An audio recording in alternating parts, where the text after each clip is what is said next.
Today I'm changing the oil cooler lines on my 2007 GMC Savana 3500 Thomas built short bus. You can see just by looking, there's oil leaking out of the lines. I suspect this is the issue because one, it's a common issue. Two, I don't see any traces of oil on any of the other surfaces around here. It's just emanating from these lines. So we're gonna replace those.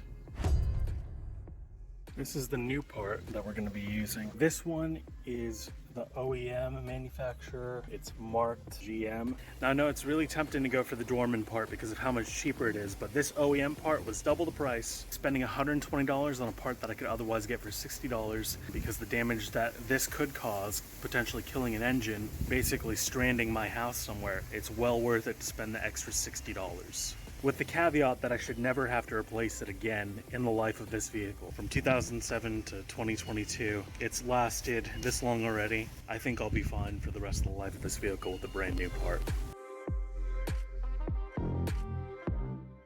Might be difficult to see, but right underneath this radiator hose, there's a line here.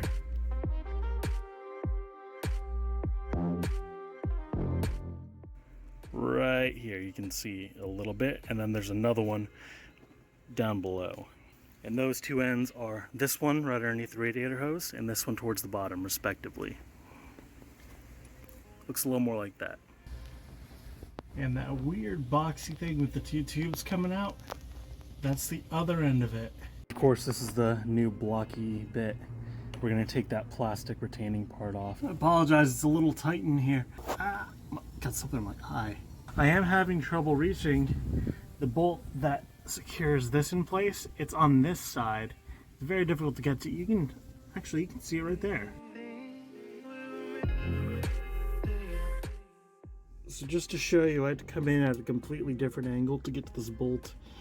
Right now the wrench is basically facing forward and my legs are sticking out the driver's side while the rest of my body is underneath to try to get this thing out. Thankfully, it's very easy to take out. There wasn't a lot of pressure on it. So hopefully that means putting it back in will be just as easy as well. Then the 13mm bolt goes between this and another part of the vehicle to hold this in place. So now we're gonna go ahead and move to the front of the bus. Next stop is under the hood here. To make things easier, I'm gonna remove this radiator hose using this ratcheting tool. When it's closed, it stays closed, and that makes getting these clamps out a lot easier. And as soon as I pull on it, I'm assuming we're gonna lose a lot of radiator fluid. Now that the radiator hose has been removed, we can better access this line here. There's this plastic cover, and this comes back to reveal a spring clip here. You can use a small screwdriver to get this out. You start doing one repair video and you start talking like Chris Fix. First clip out, time to remove the hose. We're going to wiggle it free up and down, side to side, and it's a lot easier without a camera. The second clip in the second line came out easy enough. Everything's loose, now we just have to pull it out from the bottom.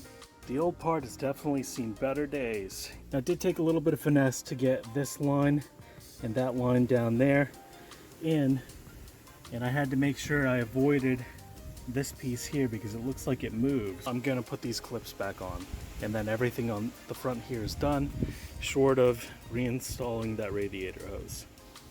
When I put this clip back in place, I'm using these pliers so I can articulate better, and it turns out I didn't even need to do that. You just pop it in. It's pretty easy to work with. Now that the clips are in place, don't forget to put the little black protectors back as well. These are new and came with the lines when I bought them.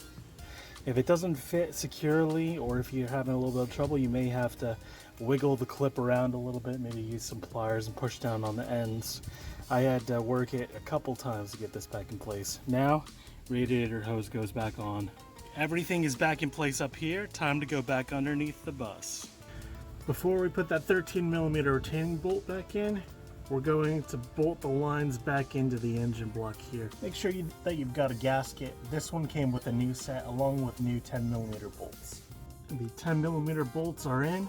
Time to put on that 13mm retaining bolt. The last thing is to look at this manual here. I have a 4.8 liter engine, so I'll need 6 quarts of oil. And my cooling system originally did have a rear heater, although I did take that out. So it's going to be somewhere between this 13.4 quarts without rear heating and this 16.4 quarts with rear heating. If you don't have one of these manuals, highly recommend picking one up. It's really important to make sure that you use the correct fluids that are recommended by the manual. Mine was the orange GM1. The problem is, if you mix the orange with something like that universal green, it turns into this brown sludge.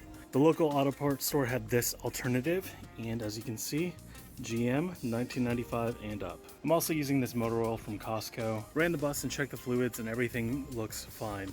The real testament will be once I hit the road. If you'd like to see the building process for the bus, feel free to subscribe. Later on there will be some Escavades too. There are a lot of brands out there. Dorman has a really bad reputation for using really crappy parts, and I'll be honest, that's what killed my Prius. Long story short, I was driving down the highway with a part that I had just replaced, and all of a sudden antifreeze was shooting everywhere. It was not pleasant, not fun. There's a plug that is non-existent on the original part, the one that the OEM uses, and for some reason Dorman decided to put a plug there, and guess what failed? That plug.